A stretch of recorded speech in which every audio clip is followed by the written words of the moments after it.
Mortgage 101, your guide to home ownership. Hopefully everybody's enjoying the show. We got lots more to talk about, and we're going to be talking to James Dwyer as well, a local realtor, correct? Yes, we are. I think, James, we have James on the line. James, are you with us?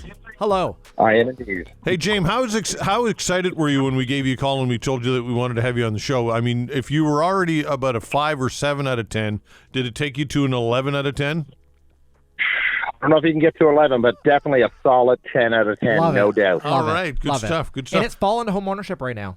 Fall is a great time to talk real estate, and we really are waiting to hear your advice on what's going on here in the market this fall season. Fall is a very interesting time, I think.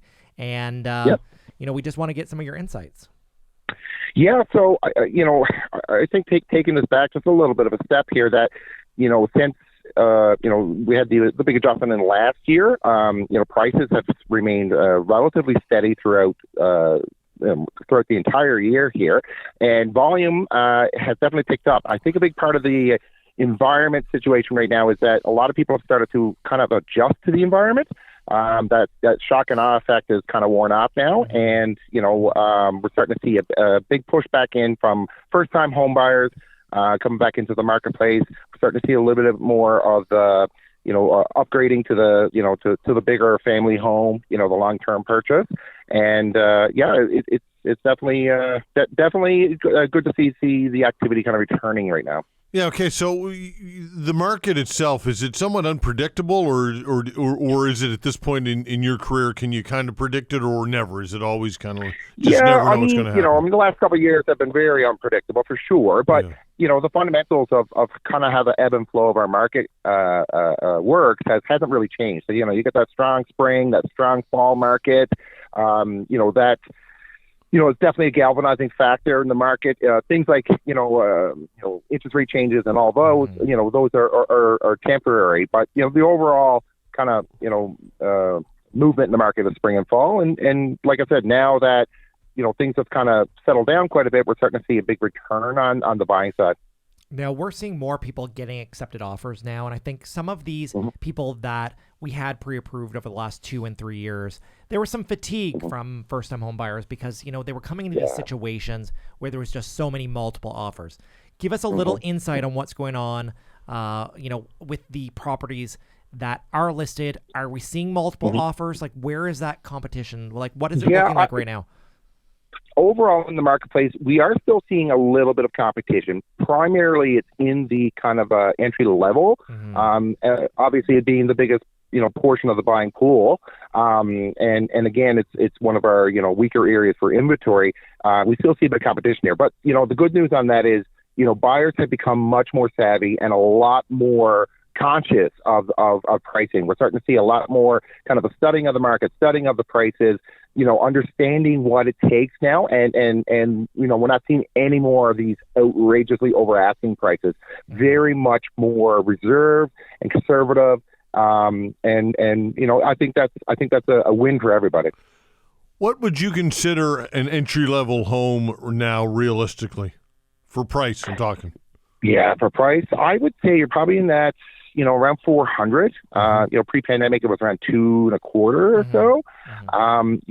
So the way I kind of look at this now is the floor pricing has kind of forever changed.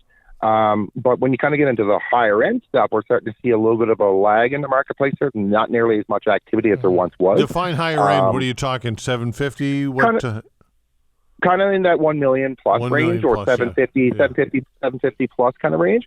The buying pool obviously has always been a smaller buying pool, and I think interest rates may have had just made that buying pool a little bit more smaller. Yeah, I would definitely agree with that, James. It seems like, I think, and you can speak to the median mark, but I think the median price is somewhere in the 5.25, 5.40, correct, 5.50. Yeah. And, those seem to be, that's hot. I think at the kind of entry level, there's not as many actually happening. And I think the ones that do happen, either the property needs a lot of work or it's going into a more rural type setting. And it seems these 500,000 and 600,000, like that's where the most activity. I'll say 400,000 to 600,000 seems to be kind of the most. Yeah, seems to be the spot right now. The ones that are buying 600,000 to $1 million, these people are still getting a mortgage, right? And I think with getting a mortgage and where the rates are, these are often people not buying their first home. Usually they're selling another home and they're buying this new property. And I think some of these buyers are just like, you know what? We have a low rate, or we have a decent amount of, mortgage owing on our existing. We're going to stay the course right now in our existing home versus buying up. Are you seeing that? Like, are you seeing the first-time home buyers buying, but the people that are buying up maybe slowing? Is that kind of what you're saying? Yeah, definitely. I mean, when you look at that kind of scenario, we definitely see where, a homeowner, maybe, say they purchased a house the last couple of years, they're still kind of on the tail end of their pre-existing term. Yeah. And, the math's just not making sense to, one, make the upgrade, spend more money, and then changing interest rates. And so that can be a little bit more difficult pill to swallow. So we are starting to see a little bit of a pause there. Say, hey, you know what? I'll wait a year, I'll wait 6 months, or whatever that term of that mortgage is, and reevaluate the market, reevaluate my house, right? James, when you talk about residences, areas that are really, really kind of hot, but in that affordable range, is it, are you often, I think, places like where I live, Spryfield, I think perhaps that might be one of those neighborhoods, but certainly not the only one.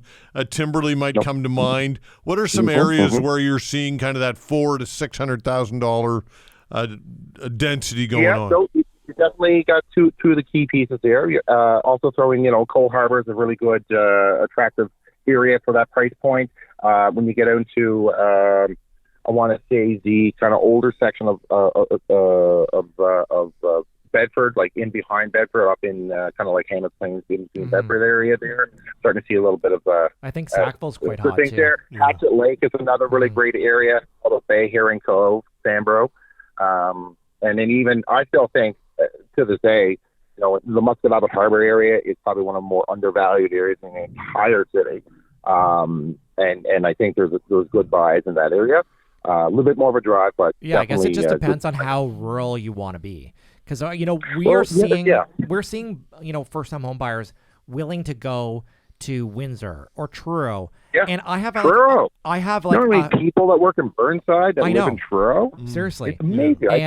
I think there's a balance between going further and further out of town and your transportation costs. Because obviously, as we know, if you're going to live that far out, it's going to cost you a few bucks to do the commute. Yeah. But maybe the cost of real estate is, offsetting that higher transportation cost, maybe. Yeah. And another, I call this maybe a little bit strange, and it's something that I've not experienced in 17 years of being a mortgage broker, but I'm seeing first-time home buyers moving to areas like New Glasgow. Yeah. Because there's still a lot of services. It's kind of hip, but the prices are just low. And I know, James, you don't work necessarily in that area. You're primarily like Halifax and surrounding areas. But are you talking to customers that, really have a much wider kind of net in terms of geographic location? Yeah, it definitely so. I mean, and again, it comes down to that, that flooring of pricing.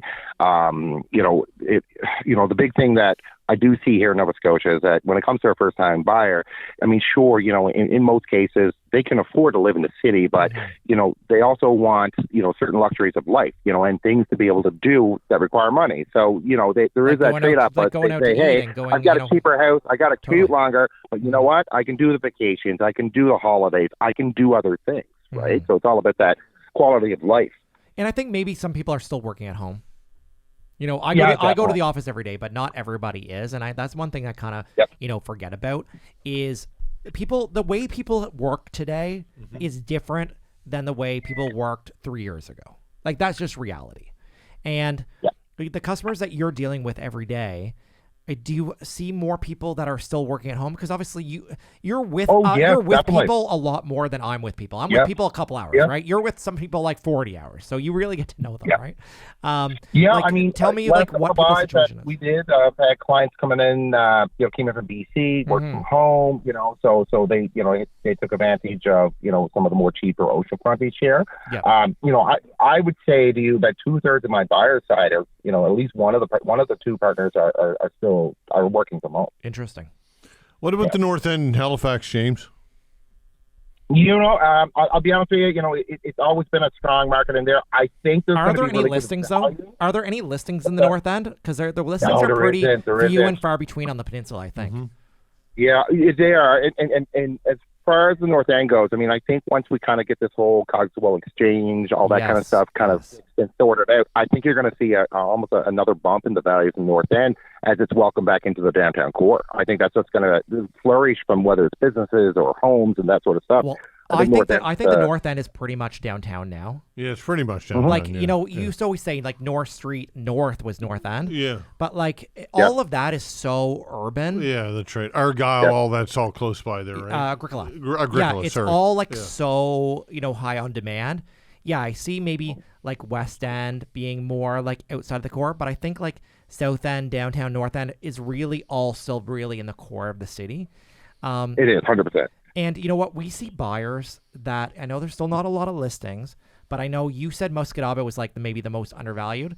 But I think close to Halifax, Armdale is like a little best kept secret. What about Clayton? What about Clayton Park? Clayton Park, don't hear much about that. Are you talking like the old Clayton Park? Yeah, old Clayton Park. Old Clayton Park all the way. Yeah, I mean, you've got that 50s, 60s architecture all through that area. That's really cool. Those subdivisions are nice. I've seen some really good remodels in Clayton Park, and they look really, really good. Again, so close to the peninsula. Yep. And, if you can deal with that, maybe that slight commute or that Bedford Highway. Well, or you could go up Dunbrack if you wanted to do Dunbrack for the commute. Yeah, totally. And then down the Bears Road. Yeah, right? totally. Yeah. So I think like there's some certain pockets of the city that sometimes people do not think about. And that's why it's so, so important, I think, to work with a realtor that you trust. So, James, we're going to give you the last word. Like, tell me about how you pick a realtor. Real quick, I'm picking a realtor. I think the fundamental thing you have to do is sit down with at least 3 real estate agents, have a lengthy discussion, find out what services are being provided. And more importantly, make sure that it's somebody that you can mesh with, somebody that you can entrust your purchase to be handled in such a way that your best interests are represented. Okay. James Dwyer, great stuff. Thanks so much, my friend. All right. Take care, guys. Thanks, James. Okay. Talk soon. Mortgage 101 continues. We'll be back.